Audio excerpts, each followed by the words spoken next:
What's up guys, DuArktik here with another Marvel Strike Force video, and in this video we are back to talk about the Astral team and Shadow King. Shadow King is the next legendary coming to the game, and the Astral team is the team that pairs up with him. Now, this team is quite interesting because they should be at the same level of the Mercs for Money, but if you look at the kids, they are nowhere near that. This team is an absolute disappointment, in my opinion, and this is because Scopely keeps making the same mistakes that they did in the past with more defensive teams like Asgardians or like Unlimited outside of Cosmic Crucible, or even Illuminati. Illuminati, before they got a rework, they were absolute dog shit as well, and it seems like the Astral team is going in the same direction. Scopely really wants you to motivate to use this team on defense, but they just don't have the speed or the mechanics in order for them to do that. And on top of that, you also have a very inconsistent experience because the team relies on a lot of crit chance mechanics, and sometimes you might be able to use all your ultimates turn 1, other times you might not be able to do that, and the difference in terms of performance of this team is insane because it's going to be way worse for you. This team relies a lot on those crit mechanics, like I was saying, and another problem with that is that most of the characters on this team, they only have like basic attacks that do single target damage, and that's not great. It's really not great. So we're going to take a look at this team and understand why they are so garbage, why Scopely keeps making the same mistake with these defensive teams and why they always flop. And this is why Scopely is hiding. They are hiding this team because they don't want any feedback of this team right now outside in the wild, because they need to sell the characters, right? They need to sell Emma Frost and they need to sell the Ancient One, and if people know the truth, they're definitely gonna skip them. So we're gonna take a look at this team and break down all the information that you need to know in order for you to prepare for this team, to see how much you want to push them, and hopefully Scopely will rework them before being released, because right now they are dead on arrival, and that's pretty much it. So as always, if you like the information on these videos, make sure you share it with your friends on Facebook and Discord. If you're new to my channel, make sure you subscribe for more Mouse First content, and make sure you smash that like button like a boss, not like Shadow King, because he's kinda lame AF. Okay, so taking a look at Shadow King, one thing that you'll see right away is that this team, it says right there, it says in-game, they are designed for Battle World. So you can see right here, Battle World. In the other tabs, you can see Mercs for Money for Alliance Wars. So this team was purposely designed for Battle World. What does that mean? That means they have a lot of health steal mechanics that will be very strong against Null. But at the same time, they super limit this team and their value outside of Battle World and even Alliance Wars. They will have their abilities active in Alliance Wars if you get a total of 12 awakened abilities, and even with those awakened abilities, the team is not going to be that good. The fact that this team has 12 awakened abilities is absolutely insane. We have 4 for Shadow King, and then we have 2 for each of the other characters, once again for a total of 12. This is absolutely insane. It makes absolutely no sense, especially when you cannot use those abilities anywhere else other than Battle World and Alliance Wars. I'm not sure if it really justifies. Now, this team is very slow. Like I said, they are similar to Asgard, they are similar to Unlimited outside of Alliance Wars, and that creates a lot of problems for them, because they are going to be flooded with negative effects and with turning winds and whatever else, and they'll get destroyed even before they have a chance of retaliate. This is something that was not happening with teams like Out of Time, because Out of Time has Cosmic Ghost Rider. Now, we don't have any equivalent to Cosmic Ghost Rider on this team, and just because we have Drain, Healing Barrier and Chance of Reviving, that does not mean that the team on its own is going to perform better. Plus the fact that they are going to be much better on defense rather than they will be on offense, because they need as much stats as possible. Really, if this team does not have the biggest amount of stats, they're really gonna flop. Like, I really I don't understand what Scopely is doing with this team. Now, let's take a look at the website and see what's up with this team. So first off, we have here the envoy of the Envoys, the leader of the Envoys. He made a video about this team, but as you guys can see from the title, Astral gameplay, not great, very mid. So this team is pretty much dead on arrival. Yikes, dead, absolutely dead on arrival. So Scopely has to do some reworks, because right now they're absolute dog shit. And Mobile Gamer was forced by Scopely to put a video on private because it was so bad, and everyone was texting in the comments like, whoa, what, this, the new legendary team, and they're absolute dog shit? Like, no way, like, I mean, skip. Yeah, the team is nowhere near the power of Old Man Logan. Like, Shadow King is nowhere near, not even half of Old Man Logan, and the team overall is just not great. Okay, so taking a look at the kit of Shadow King, the kit is just so confusing. So on the basic, he applies blind in Battle World and Alliance Wars, but you cannot use him as a striker because he's the first character to go. So you need to have him as a raider so you can provide energy to the allies, because if you don't provide that energy, there is a very high chance that you're not going to be able to use the ultimates. So right away, that's a huge deal. Then we have the special that gives some evades, offense up. This is all nice, but he's so slow, the entire team is just so slow that this might come too late, or it might come to a point where you have all your characters flooded with negative effects, and the offense up will not be impactful enough because you already have offense down, and the enemies have defense up, deflects, and immunity. Then we have a trauma ability block. Once again, all of these things are super mid because this character is slow. If he was faster, that would be a different story, but it's not the case. He does normal damage, he has additional focus, so you don't even have to use him as a skirmisher, because once again, without this guy as a raider, you have no chance. And then we have the ultimate. So the ultimate introduces this new mechanic that clears negative effects away, even trauma, but this is a turn 2 ability. Turn 2 ability is super slow, and he's the character that goes first. So someone else needs to give energy to him. He cannot give energy to himself, right? So that means even that the team gives energy, he's never going to be able to give energy to himself and do this ability. So once again, what does that mean? That means that when you do this ultimate and clear all those negative effects away, you are probably dead already. So it doesn't matter. It really does not matter. He's going to attack all enemies by normal damage, 500%. I mean, that's okay, nothing too crazy. And then he's going to prolong the duration of all negative effects on the enemies by 1. The problem is that this team does not have that many negative effects.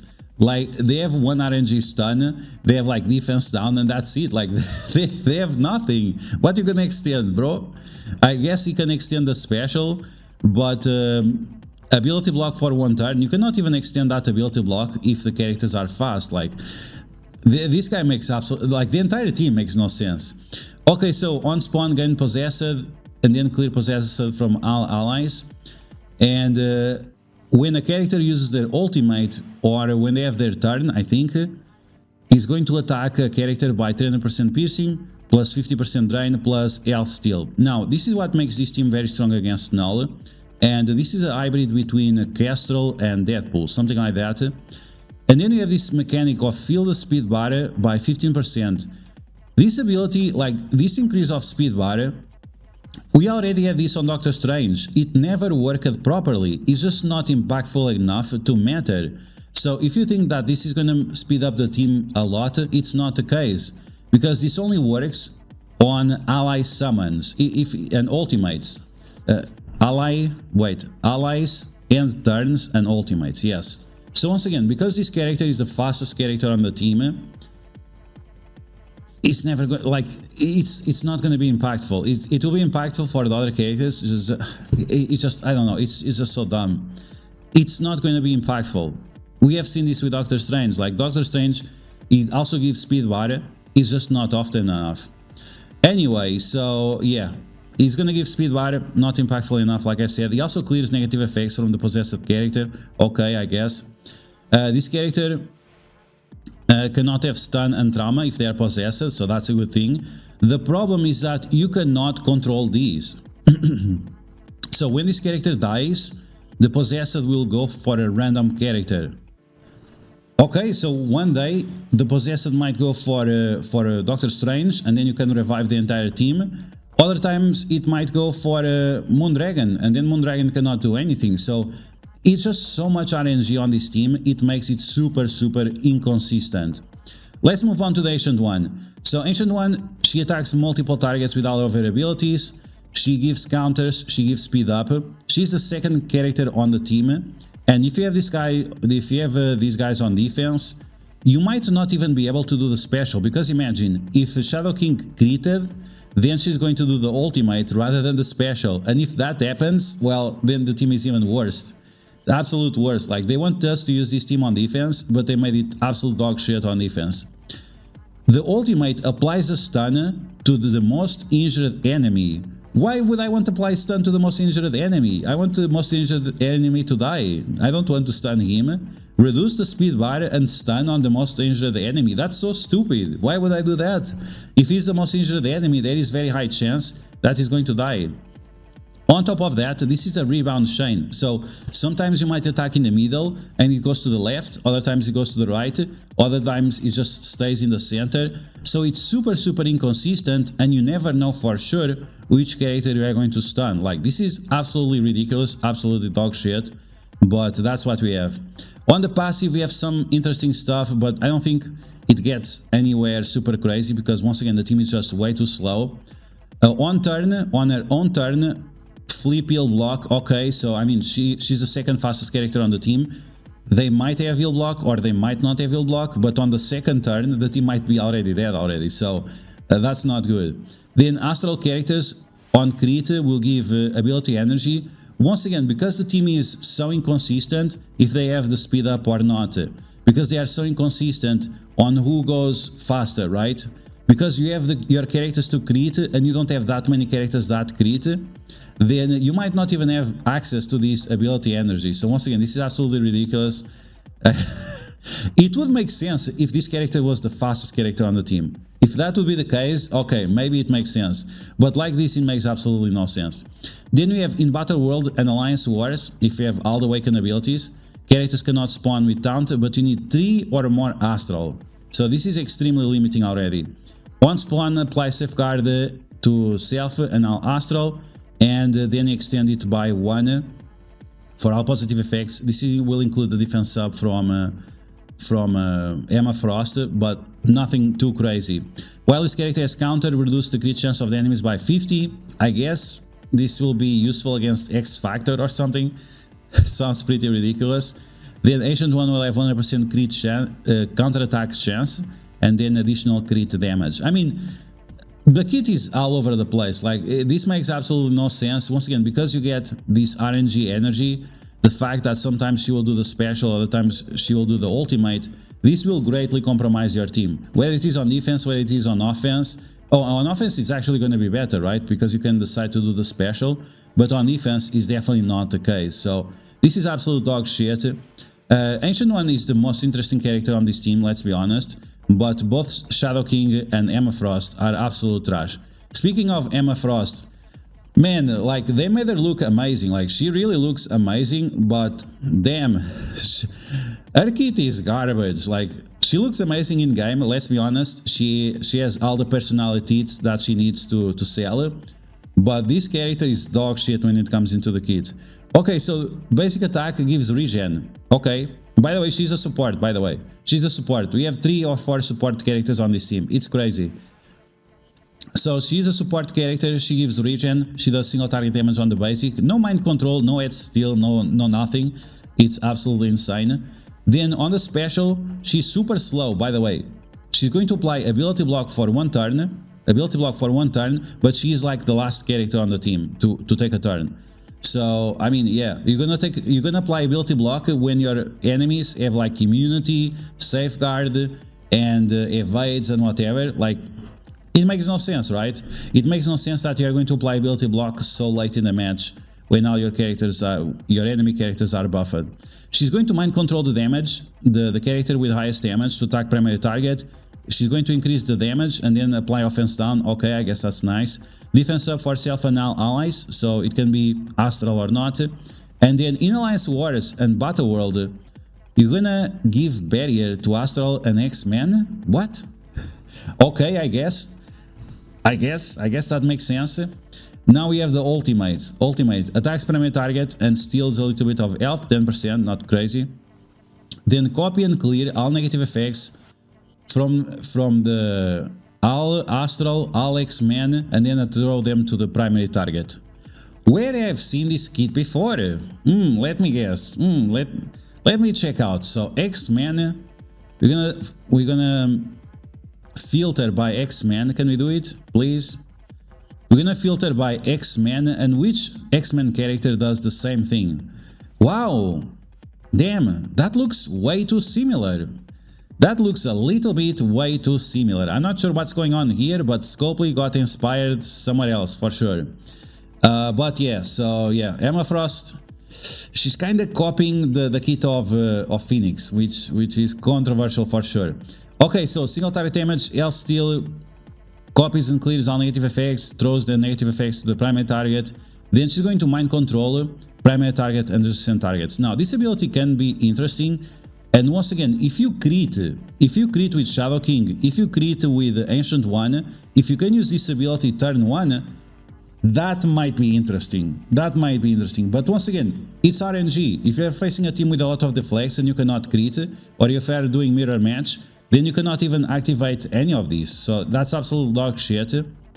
Once again, team too slow, team way too inconsistent. And on defense or on offense, we'll have absolutely completely different experiences, and the team will absolute flop on defense based on the consistent that they have. Then we have the Emma Frost passive, apply defense up for all allies, nice. Better Astral and X-Men, nice, but like all of these things are nice, but not crazy. Like it's nothing too crazy. When Astral drops below 50%, clear all negative effects, barrier. This is similar to Agatha passive, but nowhere near. Like Agatha passive is way better than this. Darkhold, way better than anything like Emma Frost is doing right now, which is definitely disappointing. And then in Battle World and Alliance Wars, Astral or X-Men, when the game disrupt, flip that disrupt and apply immunity. So once again, it's sort of similar to Agatha, it's just not consistent enough because you are dependent on gaining disrupt, which is not crazy. And then we have non-mythic enemies cannot have their speed increased except by positive effects. Now, we don't know what this means. Is this the passive, for example, of North Star? Is this the passive of Old Man Logan? Because those two abilities work in very different ways. One works for the team, it works on spawn, it works everywhere, while the other one, it only works when you apply Blitz. So, is Emma Frost going to counter North Star? Is she going to counter Old Man Logan? Or is she going to counter both? We don't know, but this is way worse than the original Emma Frost. At least give her the both abilities, right? At least reduce the speed of the enemies by 10% and also remove their extra speed buffs. Because otherwise, like, this is the kit of Emma Frost is just not good, absolutely not good. And once again, it's super dependent on you getting energy right away turn 1. Okay, so Doctor Strange, we don't have much to talk about Doctor Strange. It's the same as before, now the special is unavoidable. We have a bunch of nice things in Battle World and Alliance Wars. Sometimes this might happen turn 1, sometimes this might happen in 3 turns. So once again, we are dependent on if you get energy or not. And then we have that bullshit passive that supposedly gives speed bar, but this never works because he's just way too slow, so this is absolutely inconsistent. In Battle World, he's gonna summon Wong with Death Proofs, Safeguard and 80% speed bar. And because this is just in Battle World and Alliance Wars, if you have the Awaken abilities, this is another ability that is super inconsistent. Whenever you end up summoning Wong, it's just another body there. He doesn't do anything because he spawns with 0 speed bar. So yeah, the 80% speed bar in War is great, but it should be in all game modes because otherwise it's absolutely inconsequential. Finally, we have Moondragon. Moondragon is the one that got a lot better. Moondragon now is definitely a striker. She's doing a ton of damage with her basic, if you do the striker ISO 8. The special is still as good as it always was, probably even better now because the damage is just ridiculous. And then we have the ultimate. If you can give some energy to Moondragon turn 1 and she does this defense down and then 400% damage, it actually does a ton of damage. In Alliance Wars apply Disrupt and for 2 turns to all enemies. This is huge, but man, come on. Everywhere, it needs to be everywhere. Having this ability is locked behind Alliance Wars and Battle World is just bullshit. Like, make it be everywhere, because you don't want us to use this team or in Cosmic Crucible or in Dark Dimension. Are you kidding me? Why are you limiting so much our options for those other game modes? I really don't understand. And then we have the passive. Now, they remove some buffs that she had on the passive, but now she gives Drain for herself and Astral. This is kind of lame. It should also be Infinity Watch, even that Infinity Watch is a dead team, but I don't understand why not. They are just so bad nowadays that it would not make much of a difference. So as you guys can see, like, the team is super inconsistent, and it's not Emma Frost boobies that are going to save this team. Like we saw from the feedback of Mobile Gamer, this team is very mid, and I really hope that Scopely reworks these characters to work in other game modes as well and give them more stuff. Like, they are nowhere near as good as Old Man Logan and the Mercs for Money. They have so many good abilities compared to these guys, and I just find it absolutely ridiculous. On top of this team, the Astral team having so many Awaken abilities. Once again, we have 12 Awaken abilities. We have never seen anything like this, and if you want us to pay for these Awaken abilities, you need to allow us to play with these characters in every single game mode, not just Battle World or Alliance Wars 2 or 3 times a week. It's just not acceptable. But that's gonna be the video, guys. Let me know in the comments below what you think about this team. What you think about the Envoys. The Envoys, when the team was announced, they really overhyped their kids. But now that we have the real feedback, the team is absolute dog shit. So, should we trust the Envoys? I'm not sure. I definitely believe in my lying eyes rather than overhyping videos. But you guys let me know what you think about this. Do you agree with me that the team is way too slow and inconsequential, or you think that Scope is going to rework them? What do you think about it? Let me know, and as always, if you like the information on these videos, make sure to share it with your friends on Facebook and Discord. If you're new to my channel, make sure to subscribe for more Mob First content, and I'll catch you guys later.